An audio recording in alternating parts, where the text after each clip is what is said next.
Welcome to another episode of Conversations with Thought Leaders. My name is Andrea Sampson, and I'm the CEO and founder of Talk Boutique and the Thought Leader Academy. And I am so excited for my conversation today. I have one of my favorite people joining me. Portia Michele is a multi-passionate business coach and strategist. She's a podcast host, a speaker, a client community queen, and recent SaaS company co-founder of a company called Merkaba Technologies. She spends her time empowering impact-driven leaders to unlock their essence and find more joy and ease in the more joy and ease and peace in the way they run their businesses. She helps her clients build communities and create businesses that they actually love to run. Clients get results and communities enjoy being together. Welcome, Portia. I'm excited for our conversation today. Now, I know we're going to be talking about the founder's path to freedom. So tell me a little bit about where that came from and why, one would think when you start a company that freedom is why you do it. But I mean, look, we're both entrepreneurs and we know that the path between where you start and the freedom you seek is long and perhaps a little twisty and turny.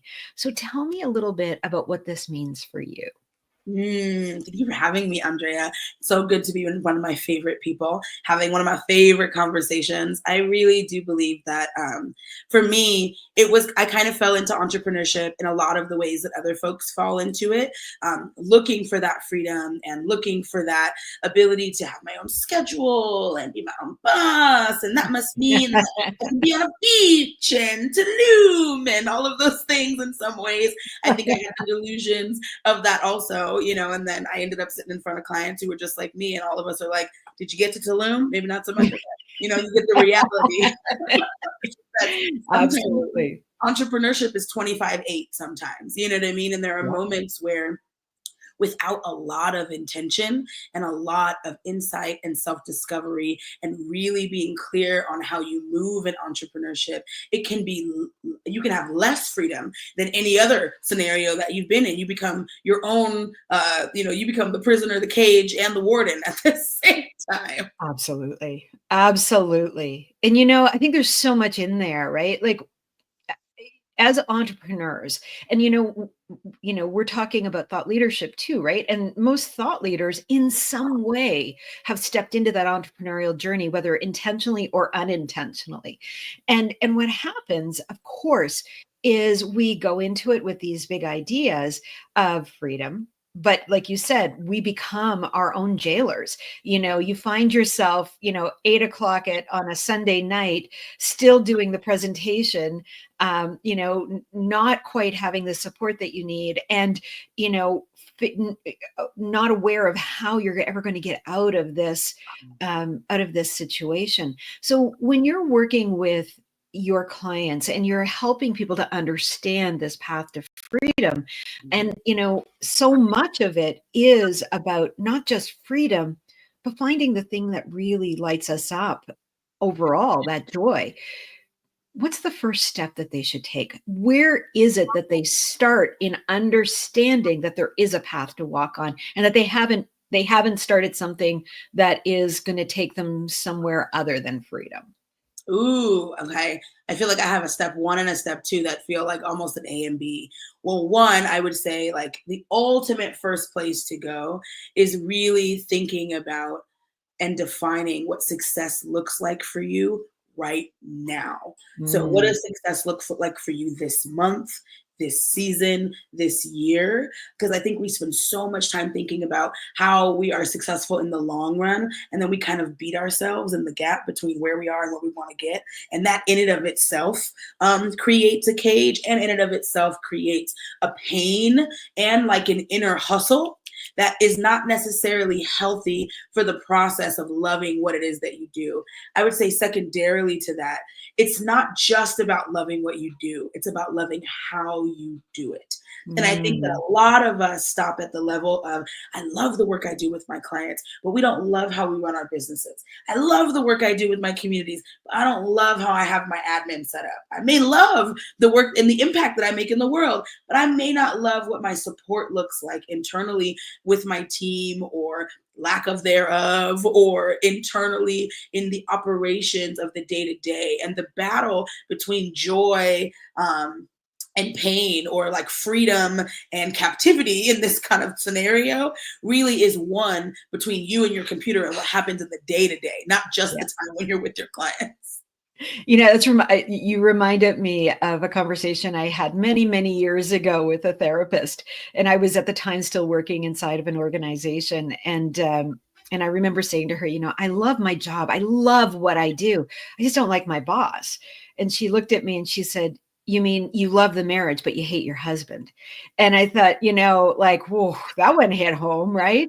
And I think that's what you're saying, right? Like we forget that, look, it's fun, like loving the work we do. Of course, as entrepreneurs, as thought leaders, of course we love what we do. We wouldn't be doing it if we didn't. But we've got to create the environment for doing it so that we love that too. Because if we hate the environment, but we love the work, what we're going to end up doing is burning out, I would think. Do you agree? Totally. And I see my people, my heart breaks. And part of the reason why I'm so passionate about what it is that I do is because I know amazing, brilliant people who have all like the codes in their little head to craft an amazing section of the world to make it look better than it looks right now. And they give up because they burn out. And it happens over and over and over again. And then they find something else because they're like, I'm just not going to exchange my lifeblood happiness for the pursuit of this work in the world. And I'm like, man, we can do something about that so you can have both. Well, I want to come back to what you said earlier, is defining what success means to them now. And that is such a big concept, right? What does success mean to you now? Is success in this moment achieving the abundance of financial wealth that one day you hope you achieve? Or is success in this moment really about finding freedom that you haven't had? And so if it's about finding freedom, that's a very different thing. Now, I guess I'll ask the question, does, if I define success today as freedom, does that mean I never get the big windfall that I went into business hoping one day, I'm going to, be like one of those tech founders and suddenly IPO and be, a gazillionaire? Like, is one at the cost of the other? I would say no. And interestingly enough, well, okay, a couple of different lenses to take from this. One, I think success comes in phases. And again, one of my favorite things about my gig is that people sit in front of me and complain all day long. This is why it hurts. This is where it hurts. This is how it happened. And I get to hear people's real reality of what it is to sit in uncomfort and discomfort and upset. And one of the things I hear over and over and over and over and over again comes down to people not understanding the phases of what success looks like for them right now. Most of the time, getting to where you want to get will require you to hit different levels of growth along the way. And folks are focused on the growth at the 10x and forget to focus on the growth at the 2x where they are. And so sometimes it's like almost like attempting to be in a calculus class, but you're in, ninth grade algebra. Sometimes you have to master algebra before you can get to calculus. So I think that is one aspect of how to grow into your goals. I think the other big piece here is that folks don't always realize that the secret sauce of entrepreneurship often is that the financial success that you want, the big goal that you want, is often an outcome of consistently doing something that works with enjoyment over and over. And so success looking like freedom, the outcome of that is usually more financial success, as long as you are having really good work consistently done over and over again, strategically in a way that will achieve the target you're actually looking to achieve, which is a lot of less work than you think. Well, there's a lot in what you just said. Like, so let's break it down. So the first thing you said is success comes in phases, which I love. I think that's a really important message for anyone listening, right? As each of us are looking out at the work that we do, the businesses we're building, or the jobs that we have, having the big, we used to call it the BHAG, right? The big hairy ass goal. Mhm. And, having that BHAG is important, but, um, but what's, I think, more important is going, all right, what can I do from where I am with what I have? Because there's a level of success there. Then the second thing that you said that I think is really important is that you need to have repeatable processes that you can rely upon and have the resources that enable you to repeat those processes. So it's not just about you. It's actually about what you've put in place to support you, the structure, the process, the people, the resources, so that you can phase that success appropriately. And then I think the third thing I heard you say was don't forget that you do have that big goal, because the phase of success is that you're going to achieve it, but you're not achieving it all at once. So don't have one instead of the other. Have many goals along the way, but have that process, those resources, and the pathway forward so you can get there. Now, as I hear all of that, how does, and because you call yourself the joy queen, how does joy play into that? I was just, interestingly enough, from what it is that we were just talking about, the real sweet spot comes when you can enjoy those processes that you do over and over again. That Yeah. is where you really start to hack um, the universal algorithm, if you want to call it, or the entrepreneurship journey really comes down to the things that you do every single day that are targeted toward the goal you're looking after, and that you enjoy those processes, because joy is a sticky molecule. It naturally Mhm. magnetizes. That's the M word. Magnetizes people to you, opportunities to you. It is almost like when you're sitting in a room with somebody and they're just super frumpy and down, and the room can feel it. Joy is like the exact opposite of that energy. When you see somebody who walks into a room and you're like, man, you're glowing, and you tend to glow a little bit extra because you're sitting next to them. Infusing that into how we business in and of itself naturally puts you on a different path. And I think that it really is the biggest key to real sustainability in business. The entrepreneurs that I know that have made it to their 7 and 8 figures and they aren't crazy and they enjoy their life and they're actually happy with the money they have, it's because they enjoyed every step along the way. And that really is a secret sauce not enough of us are talking about in when we're talking about marketing funnels. It's like, do you enjoy the process? Because I really have seen that that's the deciding factor between whether businesses sustain and whether they don't. Do the founders enjoy it enough to which they're going to be willing to put the work and equity, the sweat equity into it in the long haul? Mhm. I love what you just said. Joy is a sticky molecule that magnetizes success. It does. I that is a quotable moment. Portia Michele, put that one down. It is fantastic. And in listening to you, there was another thing that you said that I thought, it got me thinking as an entrepreneur.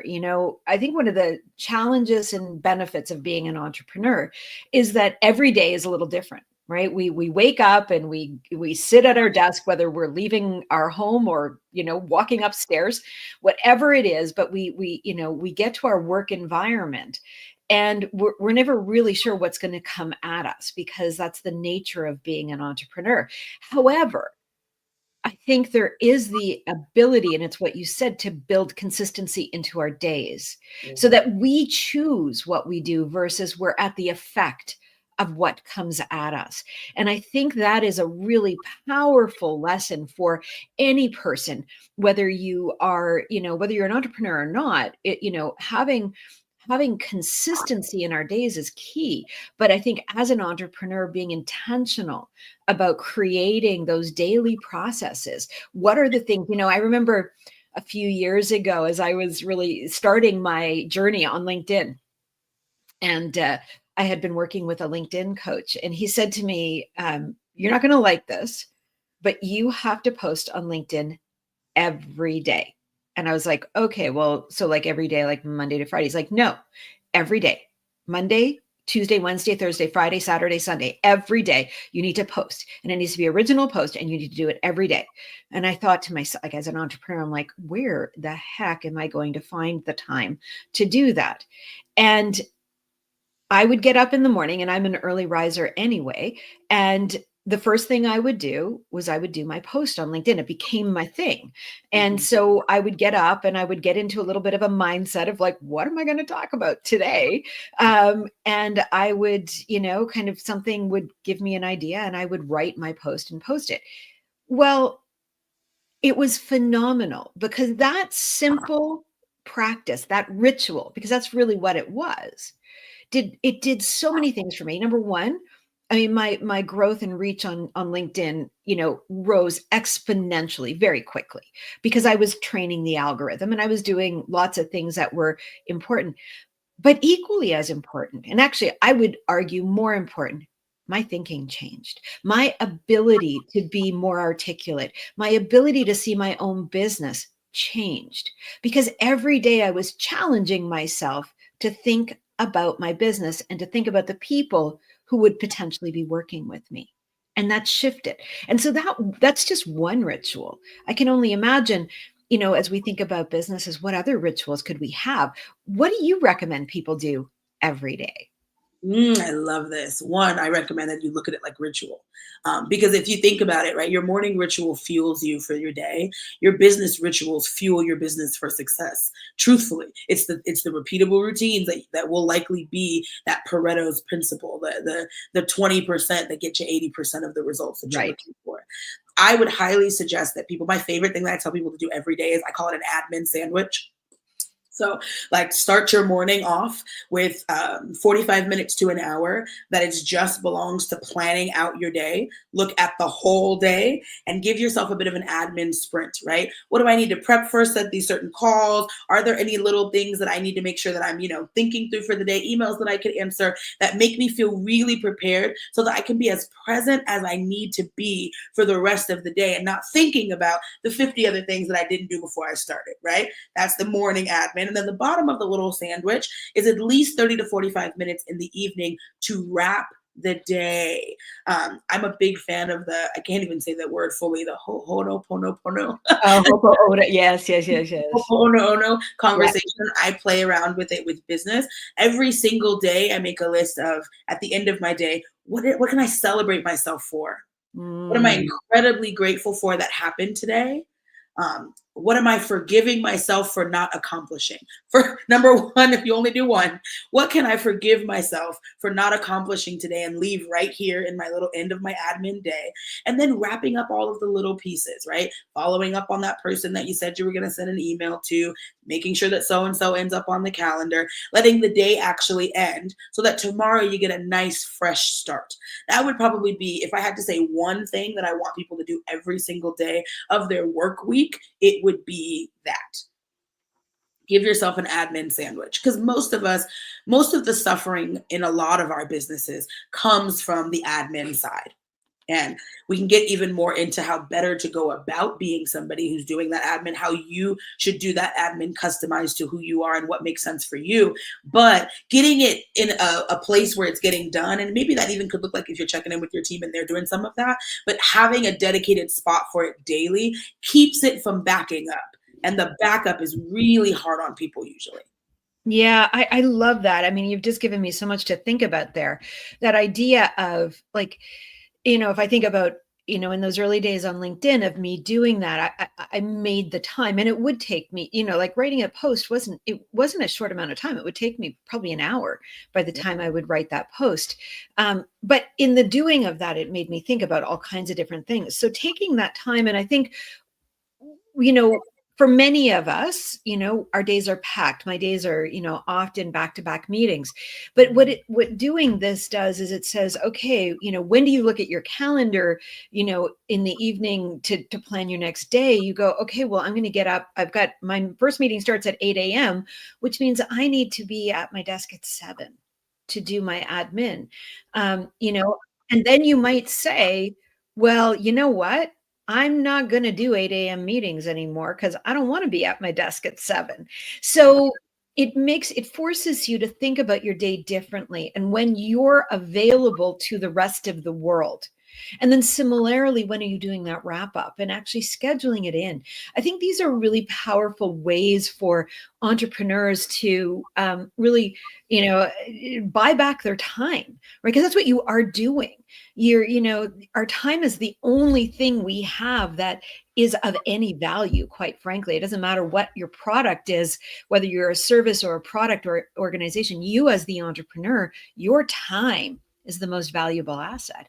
And so protecting it and putting gates around it is essential. And if you want your business to succeed, having that admin sandwich is powerful.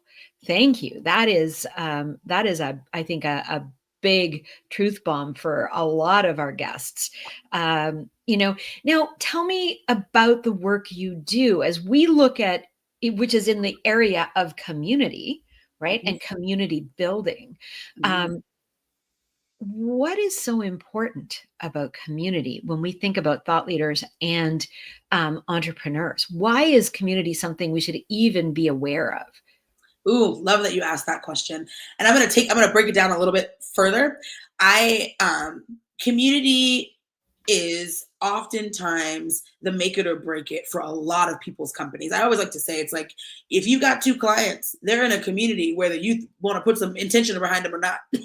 So either they're in a community on their own with no structure, or they're in a community with at least your ideas about how best they could be in community with one another. And I think that community in a lot of ways comes down to experience. So I'm a client experience strategist, and I call myself that because I don't think that as entrepreneurs we often think about the experience of our products and services that our Mhm. clients go through, and the community is often a big part of our clients experience. Even if you do one-on-one coaching or one-on-one conversations, if you're doing it with multiple people, there is likely the opportunity that those people are having an experience, and it may or may not be a benefit to them to know one another while they're going through the experience, even if that has very little to do with how they interact with you. I think that, and for right now, in a time where the world is incredibly uncertain, folks are almost like water in a desert, looking for places where they can feel safe, where they can feel held, where they can feel seen. And so that community element, you're going to start to see all companies prioritizing it much more than they ever did in the past, because we're craving it as a society. We're craving experiences where we can be doing things together. And even Yeah. if we're doing something on our own, we want to know that five other people are doing it, and we want to be able to talk to them about it for the most part. Well, and I would imagine too, I love what you've said there in that, when we think about our clients as a community, how we look at them individually changes because we're no longer looking at them individually. We're looking at them as a community. And it's like that, having a whole bunch of different friends and you're always in that moment of like, "Oh, do you know so and so?" Like, "Oh, I'm talking about, and we're always trying to connect these people because they're our friends and we're like, "Well, I like them, so I think you like them." And, so we try to create our own little communities in our friend groups. But it's the same with our clients, right? We bring clients in and we're servicing their needs in whatever way that we do that, whether it's through a service or through a product. But when we see companies, so like if we take a step back outside of the entrepreneurial world, brands know this, right? Brands create communities of people who buy their products or services. I mean, look, how many of us walk around with the badge that says we're in the Apple tribe, right? Mhm. Because there is a benefit, there is a common understanding that says, oh, you get me, you're a creative person, or you're a little different, or whatever it is that means. And Nike was very famous for doing that, of like, you wearing the Nike swoosh, it says just do it, you're a person who gets things done.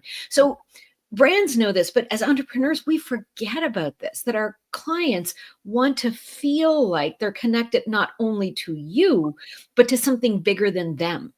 And so when you connect them as a community, whatever that community looks like, suddenly they see you as the creator of that in a new way, and they connect in. I know we had this experience within my business through the Thought Leader Academy, and we saw the growth that, those who lived inside of the Thought Leader Academy, which initially was simply a group coaching program, but we saw that it was bigger than that. That actually it was all of the people who worked with us on a coaching level really wanted to be part of this bigger community and have access to each other. And which is what we've done over time. And we continue to build that community. And so I can see how when you think of your business as more than a business, but as a community, it shifts the way not only you show up as the business leader, but the goals that you create. Would you agree? Is it really about setting goals? I think that it also, I think in some ways it absolutely shifts the goals, but it also shifts the context with which the goals exist, right? You're looking at the growth of a person. You're looking at the holistic view of how they can find their joy. It's very different than selling them a product and then looking at it like, you're just like they're just bodies, right? We're moving through them very, very quickly. Very different than like, oh, they're going to grow inside of my community. It also, from a business angle, allows you to provide the space for retention and renewal and referral, which any business owner will tell you it is much easier to keep a customer than it is to get a new one. And part of that strategy also comes when you provide an ecosystem for them to be in that feels comfy. And you think and put a little bit of strategy into how best can I create an experience around this person such that which the results that they produce because of the work that we do together are a natural outcome and they enjoy the ride and the people that they're around. It's a completely different view on what their goals are. It's a completely different view on what success even could look like for that person, for the community, for you as the person that's leading them through the experience. And I think that like people often forget that half the things that people remember about being in a program or a class is the person next to them. So it puts a lot less pressure also on the leader because you got brilliant people here. Somebody brilliant will say something else brilliant that Oh, you have to be the only source of the brilliance. oh my goodness. Having done many, many different, so community-based or group programs, I think that is one of the biggest insights to take away. Your job isn't to be the smartest person in the room when you're at the front of the room. Your job is to allow the experience to define itself in many ways, right? And to allow that peer coaching. People learn so much from each other. They're going to hear the concepts from you as the facilitator, but it's really about how they then process them, and through each other they get each other's perspectives. It has been I think one of the highlights for me of my own growth as a leader, as a facilitator, is watching people step into that and really deeply own that they've got something to share with somebody else, and because they do, that person changes, and vice versa. It's such a powerful thing. You said something else that and you've said it a few times, and I want to come back to it, which is you keep coming back to it's not about the service, it's not about the product, it's about the experience. Yeah. Tell me a little more what you mean by that. And that I think is one of the biggest things that entrepreneurs in 2024 need to actually learn, particularly solopreneurs that are providing impact driven business. You know what I mean? And people, I think Maya Angelou said it best, like people will forget what you said, but they'll never forget how they feel. How you made them feel. Yeah, how you made them feel. And I think that that's so the same truth for products and services.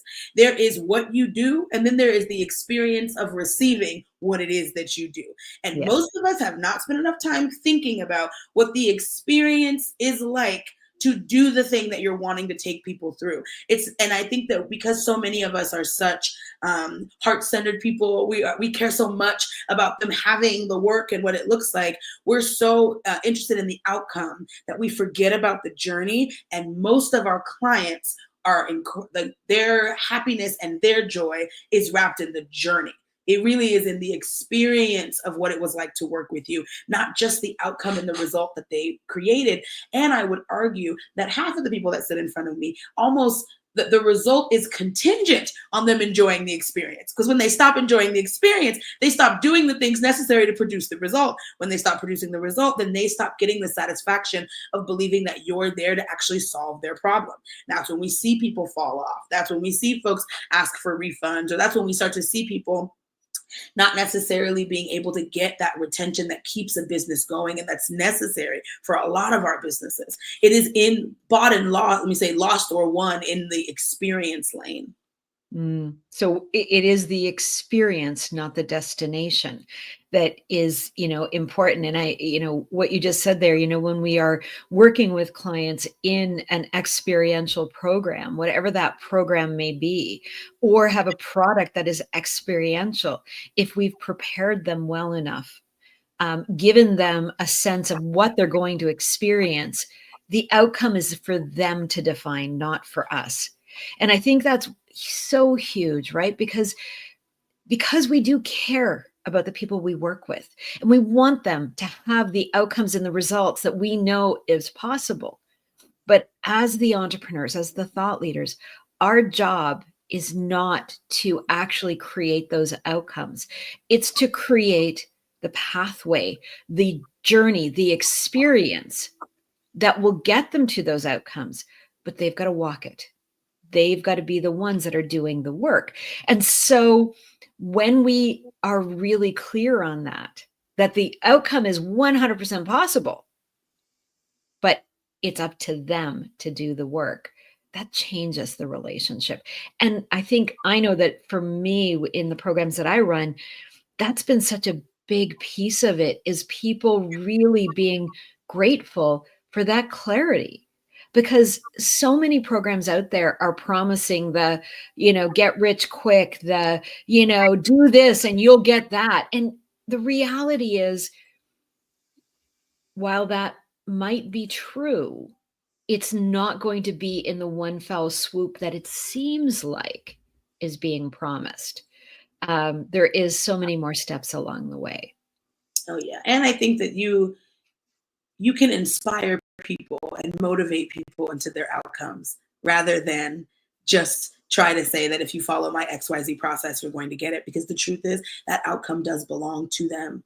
But I think, again, even if you build websites, consider what it is like to be the person having a website built for them. Consider what it's like for them to be with you. Consider what it could be like for them to be inspired to do the work that you're going to need them to do to be able to produce their result. Right, right.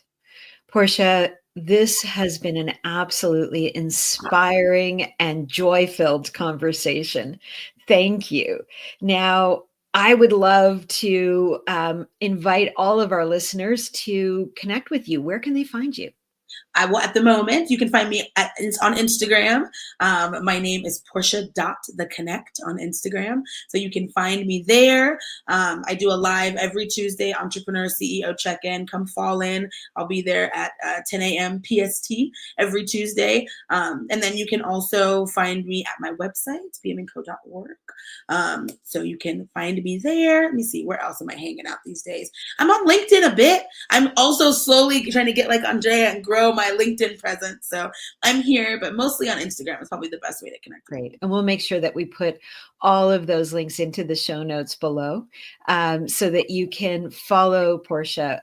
She is an absolute genius in all things, not only paths to joy, but also in making sure that we are achieving those goals and using the tools that she's taken us all through today. So thank you so much. Is there any last words you'd like to share with our audience? You deserve to love how you run your business. Discover yourself enough to know what it looks like for you to really love it. You deserve it. Beautiful, beautiful.